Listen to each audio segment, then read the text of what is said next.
Oke, hari ini kita akan membedah kebijaksanaan abadi dari salah satu investor legendaris, Peter Lynch. Nah, kita mulai dari sini ya, sebuah kutipan dari Lynch yang langsung kena banget ke inti filosofinya. Pola pikir yang tepat itu segalanya dalam berinvestasi. Emosi Anda, perasaan Anda, itu sama sekali nggak ada hubungannya dengan fundamental sebuah perusahaan. Jadi, apa sih prinsip pertama dan yang paling fundamental menurut Lynch? Dia menyebutnya aturan emas. Lynch bilang, Anda itu harus bisa menjelaskan kenapa Anda beli sebuah saham ke anak umur 11 tahun, dan penjelasannya harus selesai dalam 2 menit. Coba deh pikirkan investasi Anda sendiri sekarang, bisa nggak Anda melakukan itu? Dia ngingetin kita nih, jangan sampai beli sesuatu cuma karena harganya lagi naik. Apalagi kalau kita nggak paham bisnisnya sama sekali.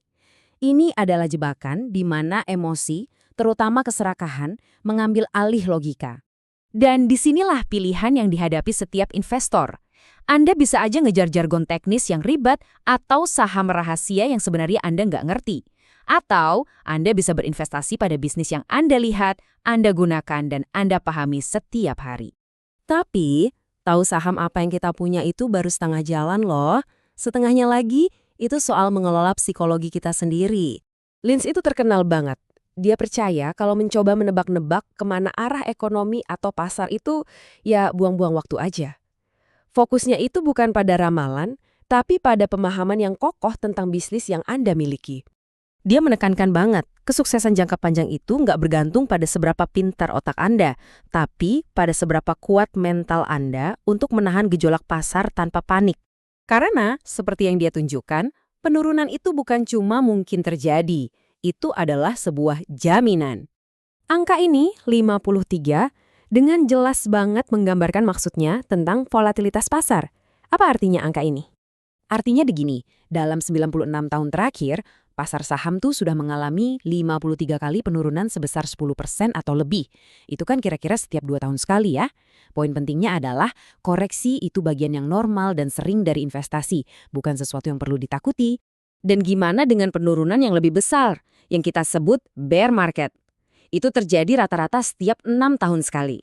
Anda harus siap secara mental dan punya nyali untuk melewatinya.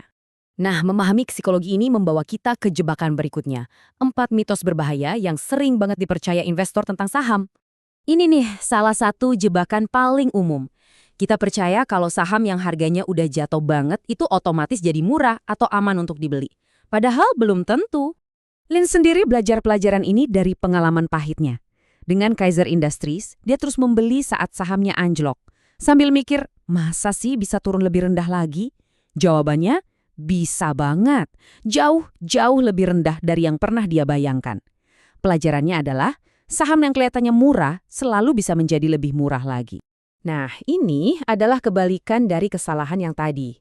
Menjual perusahaan hebat terlalu dini hanya karena sahamnya sudah naik banyak. Karena takut kenaikan itu akan berhenti. Dia menunjuk pada saham-saham legendaris seperti Philip Morris, Home Depot, dan Toys R Us. Banyak investor menjualnya setelah dapat untung lumayan, mikir harganya sudah di puncak. Ternyata mereka malah kehilangan keuntungan super besar yang datang setelahnya. Pemenang sejati seringkali terus menang. Ada lagi nih nasihat bijak yang berbahaya. Keyakinan bahwa Anda cuma perlu sabar menunggu dan saham yang jelek pada akhirnya pasti akan pulih. Lynch bilang terus terang, beberapa perusahaan memang tidak akan pernah kembali. Bisnis yang sudah rusak tidak akan sembuh hanya karena Anda sabar. Harapan bukanlah sebuah strategi investasi. Mitos terakhir ini memanfaatkan psikologi kita, yang berpikir kalau saham berharga rendah itu entah bagaimana risikonya lebih kecil. Rasanya lebih aman kehilangan uang pada saham $3 daripada saham $50. Tapi coba deh, lihat hitung-hitungannya. Ceritanya jadi beda. Seperti yang bisa Anda lihat, Anda selalu bisa kehilangan 100% uang Anda, nggak peduli berapa harga sahamnya. Faktanya, orang seringkali malah mengambil resiko lebih besar pada saham murah yang justru bisa menyebabkan kerugian yang lebih besar. Oke, jadi kalau para ahli saja bisa membuat kesalahan-kesalahan ini, harapan apa yang ada buat kita semua? Nah, menurut Lynch, Anda sebagai investor individu justru memiliki keunggulan yang kuat. Lynch percaya Anda bisa mengalahkan para profesional. Caranya, Dengan menggunakan apa yang sudah Anda ketahui, dengan berfokus pada bisnis yang sederhana dan mudah dipahami yang Anda lihat di sekitar Anda, dan dengan melakukan riset Anda sendiri. Dan ini membawa kita pada poin utama Lynch. Investasi yang sukses itu bukan tentang formula yang rumit. Ini tentang membuka mata Anda terhadap bisnis-bisnis hebat yang sudah ada di sekitar kita. Jadi, pertanyaan yang diajukan kepada Anda adalah, investasi hebat apa yang tersembunyi dalam kehidupan sehari-hari Anda?